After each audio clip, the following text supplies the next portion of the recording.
Hi mateys! It's college application season soon, so I thought this might be an apt video to make. Through the UCAS, last year I ended up applying to the University of Cambridge. I sat the interview, I took the tests, and I ended up receiving an offer to study natural sciences at Girton College, Cambridge.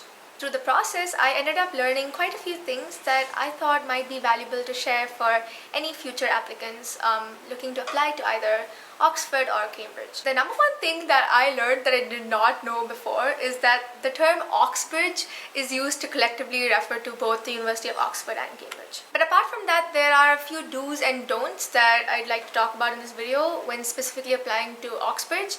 And of course, mine will be more Cambridge-centric because I'm more familiar with the Cambridge application process.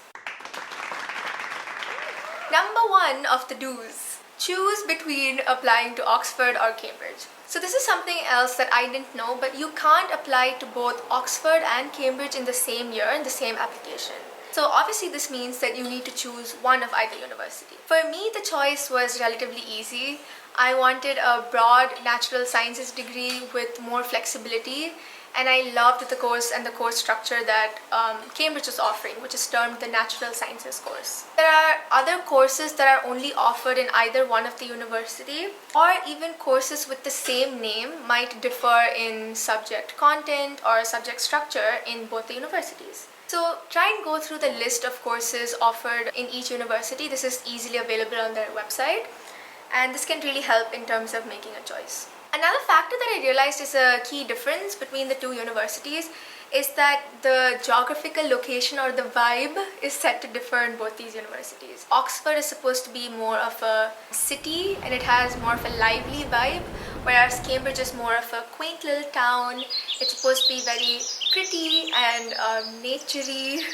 So if that is important to you and the course seems to be similar for you in both colleges, that might be a factor that you consider. All in all, it can be a hard choice to make, but try and use all the resources available online, and if possible, obviously post-COVID, try and go for any of the open days so you can get a better feel of the campus and the vibe of each college. Number two, start early and note down all the deadlines that apply to you.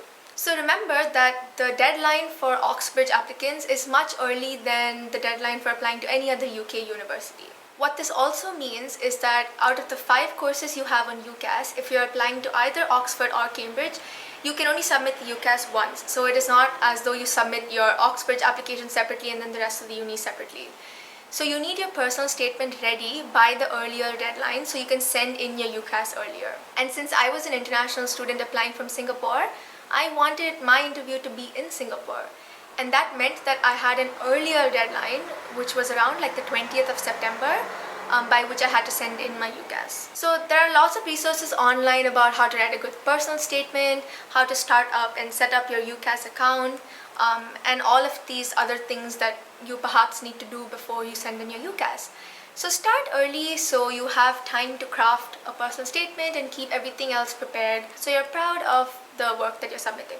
For students applying outside the EU or overseas, filling in what is known as the COPA, the Cambridge Online Preliminary Application, I think, is also necessary in addition to the UCAS. And some courses require additional tests to be taken or like extra written work to be submitted. So research whether or not these apply to you and what is the procedure for taking these tests or writing these extra work and sending it in, and how you can arrange for them in your country. So there are quite a few components involved apart from the UCAS and the personal statement. So take time and note down all the deadlines that apply to you. This is super important because you don't want to be stressing about something last minute because you didn't realize that applied to you. In general, international students tend to have very different deadlines. I'll attach a link down below that might help you to navigate through the difference in the deadlines between UK applicants versus overseas applicants. So though all this might sound like a lot, the process is quite straightforward and all the information is available on the website quite easily. But starting early just gives you time to process all the things that you need to do. Also, if you're wondering why I keep looking down, it's because I have my laptop here for notes. Number 3, choose a college. So both Oxford and Cambridge employ what is known as the collegiate system. So the University of Oxford as a whole has 39 colleges and the University of Cambridge has 31. So these colleges provide most of the accommodation for undergraduate as well as postgraduate students. At the undergrad level, the college is also responsible for arranging the small group teachings that Oxbridge is known for. But the college also determines where you'll be eating, socializing, and essentially just living for the next 3, 4, 5, 6 years that you're going to be studying at college. Apart from this, subsidies, grants, and the general funding available for students is also very college dependent. So here's something I found on the Cambridge website about the factors that you might consider while choosing a college. So number 1 is course. Most colleges do have students from all subjects, but there are some that don't, so you can check the availability. Second is your age. Some colleges are only for students age 21 and above. And your gender, because some colleges in Cambridge are just for female students. Then comes the college size. Many students have preferences for the kind of size of the college they want. So some colleges tend to be very big with a lot of students in both undergraduate and postgrad, whereas other colleges tend to be more smaller and cozier with a more close-knit community. So if you have a preference in this, it might be useful to look up which colleges are what size and like the proportion of students and their age groups. Then comes the appearance and the type of accommodation. The colleges also differ in like the size of rooms, what kind of facilities are available on college. And coming back to facilities, if you're interested in sports or performing arts facilities, some colleges have it much better than the others. So if these are your preferences, you might want to consider researching which college you apply to. The last is personal instinct, which obviously I did not have a chance to feel. Apparently this happens especially when you visit campus and you look at some of the colleges. Some colleges kind of draw you towards them. So of course this applies more towards someone who's attended an open day or visited campus in person. But all of this apart, there is an option to do what is known as an open application. So this is when you don't choose a college and you get randomly allocated into one college that then processes your application. Now, considering that the college determines so many factors of how your life might be in Cambridge or Oxford, and following a piece of advice I got from a senior, I found it sensible to just go ahead and pick a college, though it was hard to pick just one. So what I did was I narrowed down my list to just about 4 to 6 colleges, and then I reevaluated each college looking at the pros and cons that I kind of tabulated. So I'll try and put up a picture here of like the way I kind of narrowed down my list of colleges. At the end, I ended up picking Churchill College at Cambridge. It didn't matter much in the end because I ended up getting pooled to Girton College. There's a common myth about doing an open application that goes that students have a higher chance of getting in if they don't choose a college. Many researchers online do say how that's not really true. I didn't pick a college, I still got in though I got pooled. So in my opinion, try to choose a college if you can. Spend that extra time and effort researching about colleges, because I think it really does matter if you're the kind of person who cares about where they're going to stay for the next 3 years. Although 25% do end up getting pooled, so don't agonize over your decision too much as well. Now moving on to the don'ts. Number 1, do not overanalyze your own eligibility. So Oxbridge does seem very intimidating, and yes, there are ridiculously high standards and prerequisites and entry requirements on all of that. And trust me, I was on the same boat as perhaps you are now considering making an Oxbridge application. But it's important to note there are quite a few students who make it in each year without having a perfect track record of all A stars and GCSEs, or like a perfect IB, A-level or whatever score you're doing right now. This is because there are a multitude of factors that go into determining whether or not you can get in.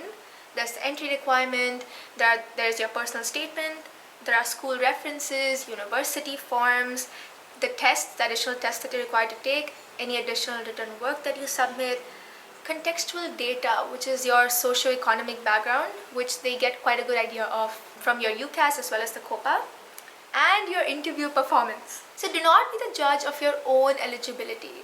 Leave that to the admissions tutors to decide, because you will never know till you give it a shot. They might see something in you that you don't consider that special, for example. So if you are financially capable of it, go for it. Whether or not you actually get in or you actually decide to study in Cambridge should be what you think of after getting your offer. Don't let overthinking plague you before you even let yourself have an opportunity to apply or go through the process. Number 2, Do not obsess over the results. Obviously, much easier said than done, but it's important to keep reminding yourself that you have nothing to lose by applying to Oxbridge. For that matter, any university that you're applying to. Since the process can seem so long and it has so many intermediate steps, it's important to keep reminding yourself to just do your best and leave the rest.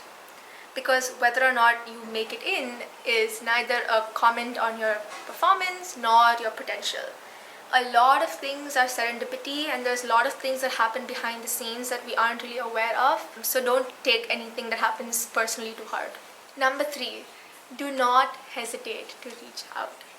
For every step along your journey, just remember that there are tons and tons of students before you who have gone through the exact same steps in the journey. So obviously, since they've gone through it, they do have some personal experience and knowledge gained through their process. So don't be afraid to reach out. Personally speaking, some of the best advice I got was from reaching out to seniors from my school who have gone to Oxbridge. And I remember DMing my senior with questions that I thought was so stupid and irrelevant, but I really wanted to know the answers of. There were questions ranging from how to write a personal statement, from choosing a college, to tips for adjusting to the weather, from shifting from Singapore to the UK, and all sorts of other in-betweens. Apart from seniors, don't hesitate to reach out to your school counselors or other school staff or the Oxbridge admissions team, because at least from my experience, they do tend to be very responsive with any queries that you choose to email or call them. Remember, it's much better to be sure of something than to just guess anything or be unsure of while you're going through the process yourself. So that's it for the do's and don'ts video today. I'll try and attach as many useful resources and relevant links as I can down in the description box. I gained the most information about Cambridge and the overall applications process through many other student YouTubers. So this is my attempt at kind of repaying back the favor to many other future applicants, and by hopefully giving a more unique perspective of an international applicant. Stay tuned for more Cambridge application related videos, and drop a question down or DM me on my Insta with any other questions that you might have. Good luck and stay safe. Bye! Cut.